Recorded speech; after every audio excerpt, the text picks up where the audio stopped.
আসসালামু আলাইকুম। সুপ্রিয় শিক্ষার্থীরা, অর্থনীতি অনলাইন ক্লাসে তোমাদের স্বাগতম। আশা করছি তোমরা যে যেখানেই আছো ভালো আছো, সুস্থ আছো। ইতিমধ্যে আমরা অর্থনীতির অনেকগুলা ক্লাস শেষ করেছি, অর্থাৎ আমরা প্রথম অধ্যায়টা কমপ্লিট করেছি। দ্বিতীয় অধ্যায়ের অনেকগুলো টপিকস আমরা পড়েছি। আমাদের যে চাহিদার টপিক্সটা আমরা দ্বিতীয় অধ্যায়ে শুরু করেছিলাম সেটাও আমাদের শেষের দিকে, অর্থাৎ আজকে এই টপিক্স দিয়ে আমাদের চাহিদার বিষয়টা শেষ হয়ে যাবে। এইখানে আজকে আমি যেটা তোমাদেরকে পড়াবো সেটা হচ্ছে চাহিদার সমীকরণ হতে চাহিদার সূচি তৈরি করা, বা পরীক্ষায় আসতে পারে চাহিদার সমীকরণ থেকে চাহিদা রেখা অঙ্কন করা। তো সমীকরণ হতে যখন রেখা অঙ্কন করতে বলবে তখন আমাদেরকে অবশ্যই সূচি তৈরি করতে হবে, কারণ সূচি ছাড়া আমরা রেখা অঙ্কন করতে পারবো না।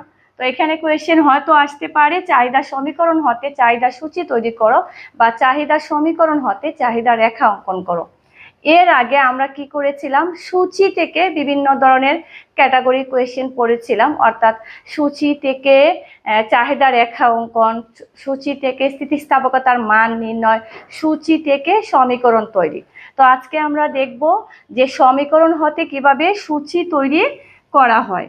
তো এইখানে একটা সমীকরণ দেয়া আছে বা অপেক্ষক দেয়া আছে, Q equal to 12 minus 2p, যাকে বলা হয় চাহিদা সমীকরণ।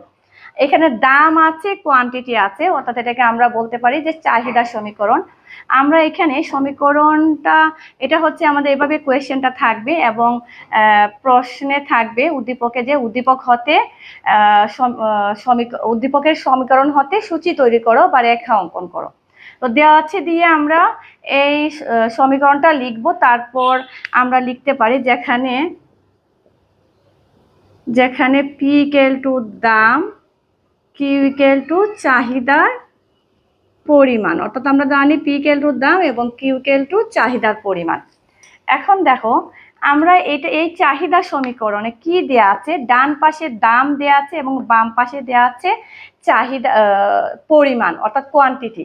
তো দাম হচ্ছে স্বাধীন চলক, অর্থাৎ যার কারণে এটা সমতা চিহ্নের ডান পাশে আছে, এবং পরিমাণ হচ্ছে অধীন চলক, এটা বাম পাশে আছে। অর্থাৎ হচ্ছে যে দামের যদি পরিবর্তন হয় তাহলে আমাদের চাহিদার পরিবর্তন হবে। দাম চাহিদার পরিবর্তন নির্ভর করে দামের পরিবর্তনের উপর। তো এইখানে আমরা যখন সূচি তৈরি করব বা রেখা অঙ্কন করব, অর্থাৎ রেখা অঙ্কন করতে হলে আমাদের সূচি লাগবে। অর্থাৎ চাহিদা সূচিতে দুইটা ভাগ থাকে, এখানে এক পাশে থাকে দাম এবং অন্য পাশে থাকে পরিমাণ। তো সেই জন্য আমাদের বিভিন্ন দাম থাকে, অর্থাৎ বিভিন্ন দামে কি বিভিন্ন পরিমাণ সেটা আমাদের থাকে। তো সে জায়গায় আমরা কি করব, দামের যদি মানটা আমরা বিভিন্ন মান ধরি তাহলে আমরা চাহিদার পরিমাণটা পেয়ে যাব। তো এখানে আমরা এইভাবে লিখতে পারি যে এখন পি এর বিভিন্ন মানের জন্য, এখন পি এর বিভিন্ন মানের জন্য কিউ এর যে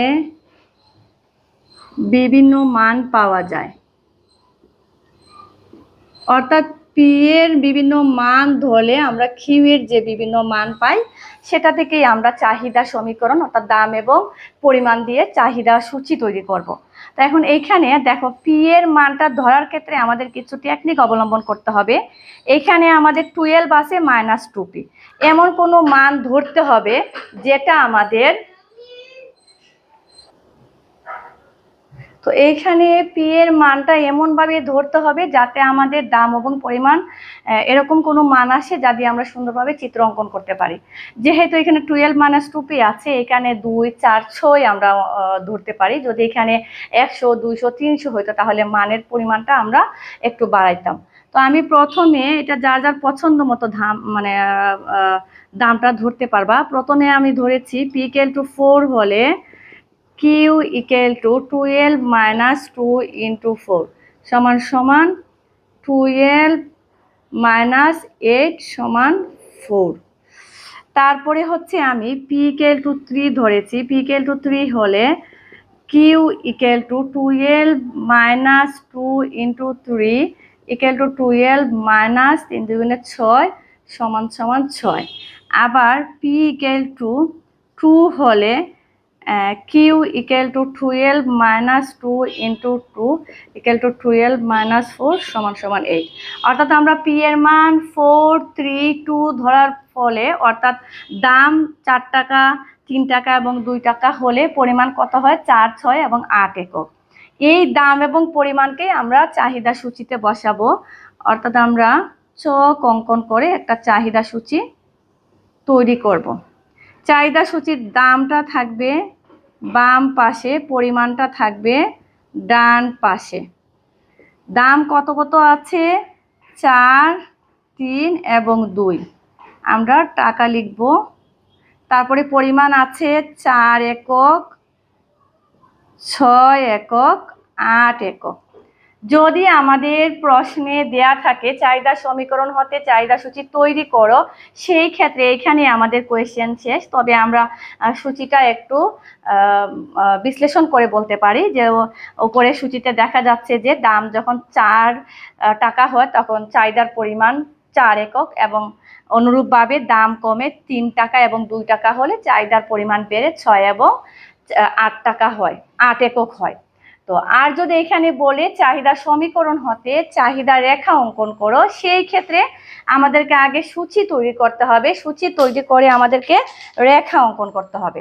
তো এখানে আমরা দেখতে পাচ্ছি যে আমাদের সূচি দেয়া আছে, আমরা সূচি থেকে কিভাবে রেখা অঙ্কন করব। এর আগেও আমরা সূচি থেকে অনেকগুলা রেখা অঙ্কন করেছিলাম, আমরা রেখা অঙ্কনের সিস্টেমগুলো জানি। তো চাহিদা রেখায় আমরা কি করব? দামটা লম্বককে হবে এবং পরিমাণটা হবে ভূমি অক্ষে। তো এখানে দেয়া আছে দামের সর্বোচ্চ মান হচ্ছে 4, অর্থাৎ আমরা 1, 2, 3, 4, 1, 2, 3, 4 আমরা এক এক করে গ্যাপ নিলাম। আর চাহিদার সর্বোচ্চ মান হচ্ছে 8, সেই ক্ষেত্রে আমরা 2 করে গ্যাপ নিতে পারি। 2, 4, 6, 8, 2, 4, 6, 8। এখানে দেখো দাম যখন 4 টাকা তখন চাহিদার পরিমাণ কত? 4 একক। দাম 4 টাকা হলে চাহিদার পরিমাণ 4 একক, এটাকে এ বিন্দু দিলাম। দাম কমে 3 টাকা হলে চাহিদার পরিমাণ বেড়ে 6 একক হয়। অর্থাৎ দাম কমে যেমন 3 টাকা হয় তখন চাহিদার পরিমাণ বেড়ে 6 একক হয়, যাকে দিলাম বি বিন্দু। দাম আরো কমে 2 টাকা হলে চাহিদার পরিমাণ বেড়ে 8 একক হয়, যা সি বিন্দু দ্বারা দেখানো হয়েছে। এখন যদি আমরা এই এ বি এবং সি বিন্দু যোগ করি তাহলে আমরা উদ্দীপকের যে সমীকরণ আছে তা থেকে অঙ্কিত আমরা এটা চাহিদা রেখা। আমরা এখানে দেখতে পাচ্ছি চাহিদা সমীকরণ থেকে আমরা কিভাবে চাহিদা রেখা অঙ্কন করব। চাহিদা সমীকরণ থেকে চাহিদা রেখা অঙ্কন করতে হলে প্রথমে আমাদেরকে পি এর বিভিন্ন মান ধরতে হবে।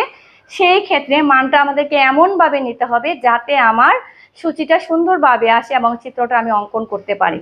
তো এখানে আমরা 3টা মান নেওয়াটাই স্ট্যান্ডার্ড, আমরা এর থেকে বেশিও নিতে পারি, তবে 3টা পর্যন্ত আমরা মান নেওয়াটা আমাদের জন্য উত্তম মনে করি।